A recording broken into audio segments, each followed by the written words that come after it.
Dr. Madray. How are you today? I am doing well, thank you. All right, so welcome to the interview. Thank you, thanks for having me. Can you tell us a little bit about yourself and what do you do? All right, well, I'm a veterinarian. All right, I established the business Fuzzy Paws Veterinary Clinic 2 years ago. So August made it 2 years this year. And I deal mainly with dogs and cats, but I also see exotic species as well, and occasionally large animals like goats and sheep. Christmas is approaching, so what people are gifting a lot of animals for Christmas. What would be some common mistakes you see, and any advice for people who are gifting an animal? Okay, so you really need to consider one, who it is you're giving the pet to. So I see, especially around Christmas time, a lot of people run to buy like a new puppy or a new kitten for, let's say, their 5-year-old. And I mean, and realistically, the 5-year-old is not going to be able to take care of that dog, especially if it's a dog. So that is one thing. Another one is location. So if it is you are purchasing a pet for a person, you also have to consider where they are. Is it that it's a gated area? Is it that the dog's going to be kept inside? If it's a cat, do you have what's needed for that cat? Because pre-planning is a part of everything. Oh, of course. You can't just decide, hey, okay, today I'm going to buy this dog, and then come home and then you realize you have nothing in place. And even worse for kittens or cats, because I mean, you have to have litter boxes, you have to have certain things prepared. So I would definitely also take that into consideration, because a lot of times people would purchase animals that they may not also think have an allergy to a certain type of food. So certain breeds like pit bulls, for example, and bullies, a lot of them have allergies to chicken and chicken byproducts in particular.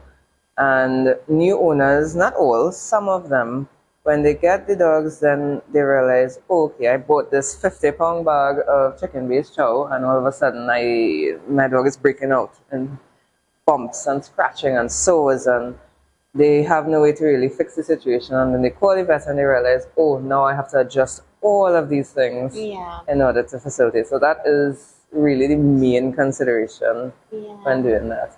Do you find it also pushes people, like after the whole hype of having a new pet, they end up just neglecting, dumping them? And that is why it's so important to really consider who you buy. Because as they say, there was an article I read a while back that said, pets and a dog isn't just there to be put in a box, put under this tree and then thrown away after. Right. It's a lifelong commitment. They have you for their, say, 10, 12 years of their entire life. So you are basically their whole life. When you get any pet, can you touch on some of the importance of vaccinations, spaying, neutering, regular checkups, and those kind of things? Yeah. The main thing with vaccinations, it's really to build up the immune system. A fair bit of the viruses that we do vaccinate against, they do not have them in the country, or you really don't see it often. And the main reason is because of the vaccinations.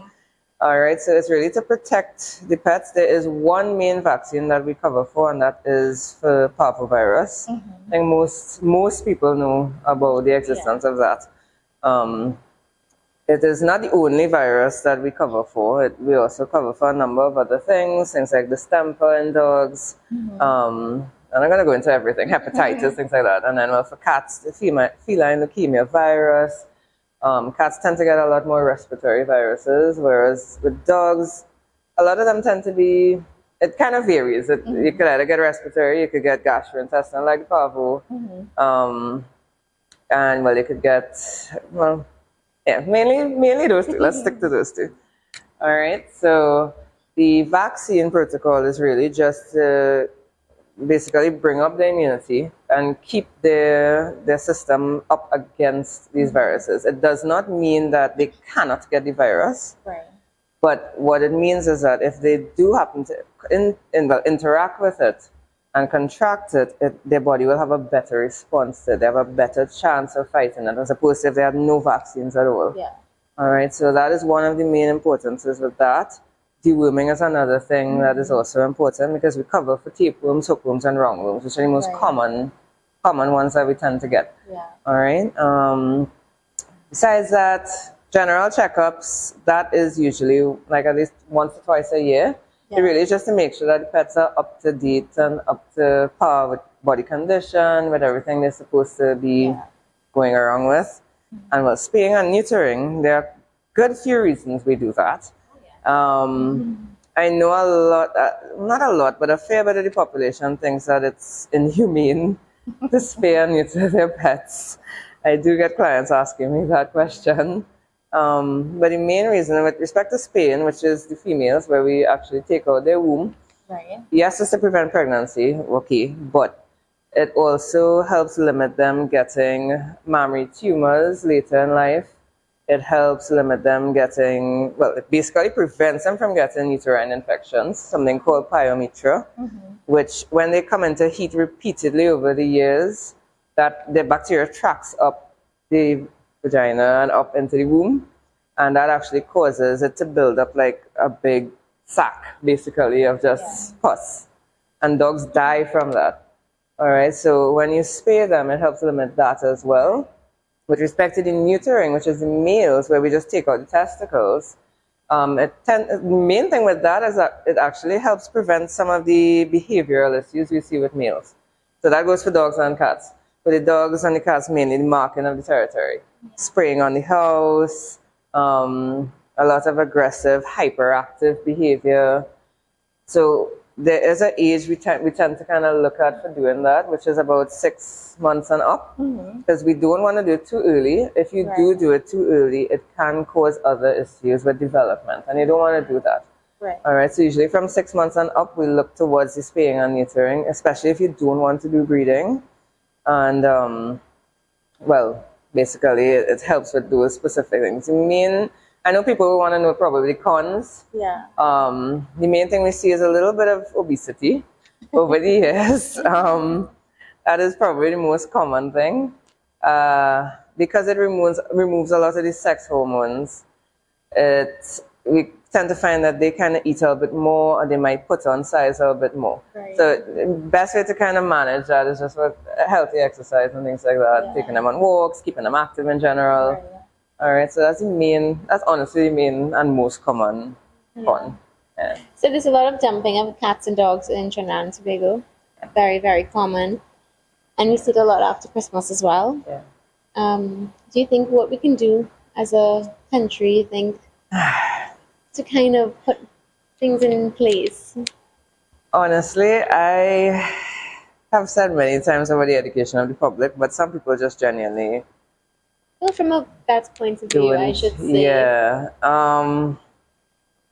There is something that we do as vets where we instruct, usually around Christmas time or even in general, when people have pets, when we speak to them, we speak to them about where you have them, how you're keeping them. We kind of basically investigate how the owners are treating the animals to assess if they're in a good home. All right. Based off of that, as a vet, it's a little bit harder, I guess, because of the fact that we are just technically the doctors. I did have a client recently, I'm not going to mention their name, obviously, but they are a breeder, and they had 2 beautiful huskies that they wanted to get rid of because they have new litters coming from their breeding dogs. And I actually... It wasn't my business, but I actually asked that person to give me a week, and I would try and find a home for the 2 dogs before they go to that, right? And, well, they actually ended up taking initiative, and they found a home like the next day. And because I really wanted to make sure that it was a proper home, I volunteered to drop the dogs to the new owner. And everything was fine. But, I mean... you don't always get that. So I think that is one thing that vets too could try to do. I know it is out of the scope of technically what we're supposed to be doing, but the dumping has gotten bad, and there are certain areas I go in the country. Well, everybody knows about the Caroni Swamp. Oh, absolutely. Everybody knows about there. And actually, there's a place in the west side.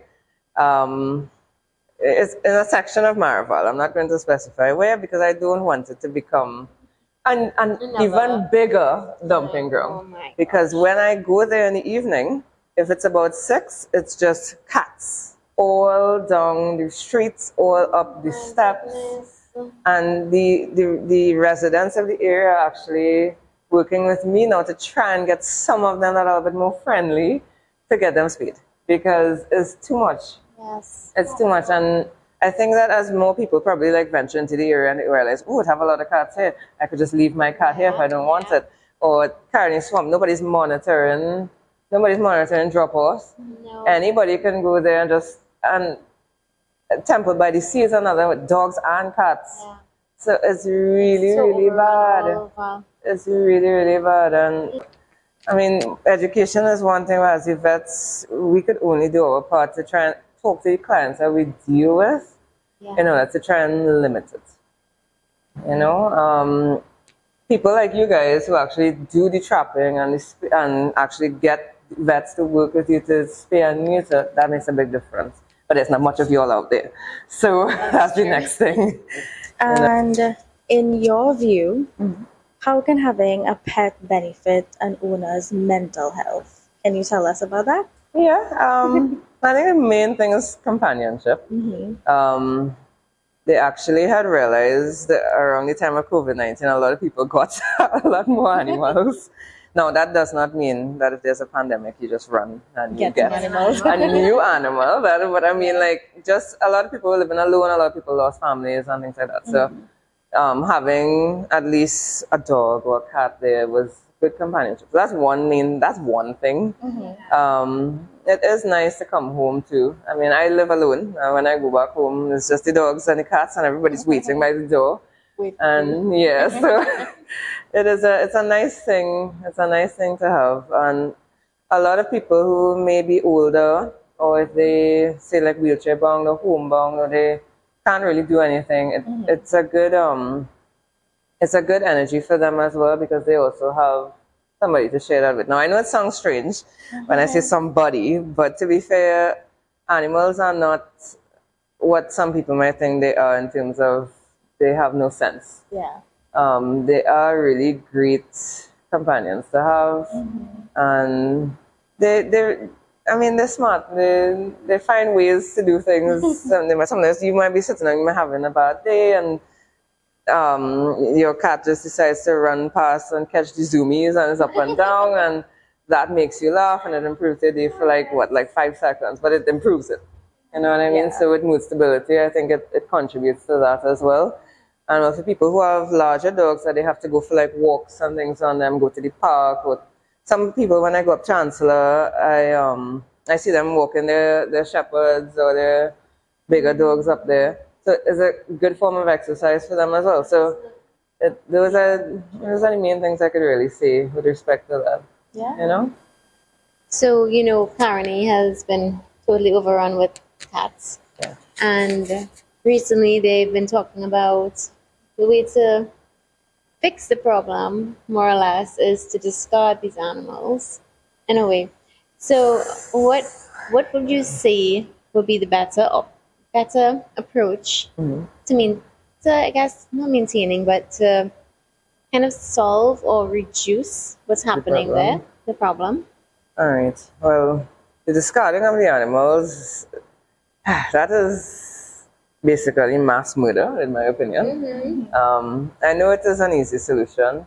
You just go and whatever method they decide, whether it be the vets involved or not involved, it has not been really discussed with the vets in the country. And I can only say that because I'm in the vet group, so I know. But there's only so much that you could do with trapping and spaying. So I think a couple of the main things at this point will either be having a proper security system, meaning that they actually gate off the area, actually have a guard booth there, something, whether they have cameras set up to monitor something, because a a lot of things now is with social media as well, and people being put up on the internet or put up on Facebook, and then going all around Facebook seeing, oh, okay, this person come and they drop off all these animals here, mark that car license plate or mark that person's face. So, and then that circulates throughout Trinidad, so that becomes a thing. So that is one thing that they could do, use the embarrassment of those who want to dump as a solution. The other one is, well, they actually have raised, it is illegal to dump. And according to the Animal Importation Amendment Act, you will be charged $200,000 TT and up to 5 years imprisonment. So if you put up signs saying, well, basically giving that information, those can also act as a deterrent to persons who might be looking to come and dump, who might come late in the night and they spot the sign now and they realize, oh, okay. And there's only so much you could ignore. If you're seeing the sign driving from here to here and you're seeing one sign, and by the time you reach to where you want to leave the animal, you realize they really had cameras kind of put, because you see that. I can't lie, if I'm driving around and I'm looking to do something shady. Oh, yeah. And I realize I will be able to look around to see if there's a camera, if there's anybody watching you. So at this point, I mean, I think a good thing would be to do that. Because it's better to warn the public or to deter, because education is one thing. People are also ignorant. They will say, well, I could do what I want. This is a free country. But if we could put something in place to basically prevent them or make them think twice about what they're about to do, is the best we could do for right now. Thank you so much for joining us today, Dr. Madray. Of course, thank you as well for having me. Thank you.